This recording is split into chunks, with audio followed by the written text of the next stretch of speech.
Well, I find it interesting, and I just had up on the screen this report from the New York Times.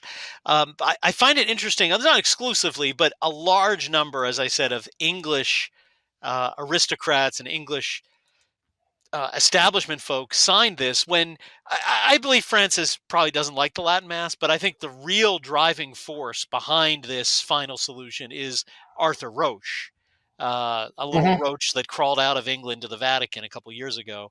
So I kind of find it interesting that this English cardinal is pushing hard, and again we have this sort of whole establishment from his country, not exclusively English, but a large number of them, really speaking out.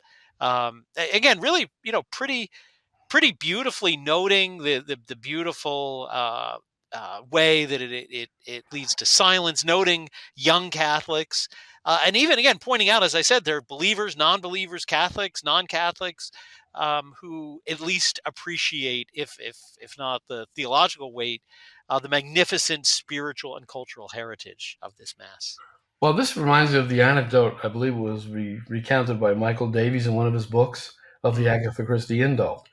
So the story is that requests were pouring in from all over the world for indults, and then Paul VI came to the Agatha Christie request, and he read it and said, "Oh, Agatha Christie! Oh, of course," because she was a celebrity. Yeah. So this Pope likes to curry favor with the rich and famous, so that might be enough to get him to relent to some extent. Well, maybe it'll be called the Phantom of the Opera indult. I don't know.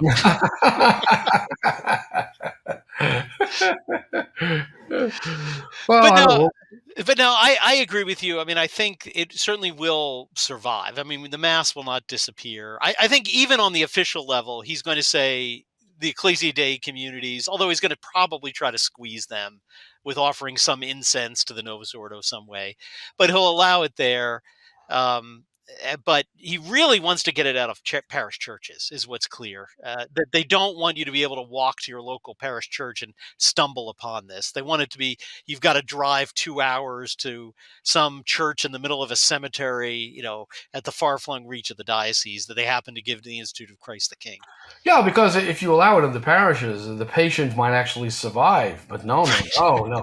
We must assure that the patient in the ICU is actually neglected to the point of death.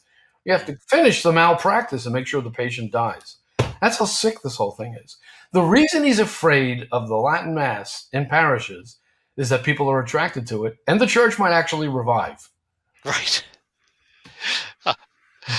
Yeah, I mean, extraordinary. That's the state we're in this complete auto destruction, to use Paul VI's term, of the church that's been going on.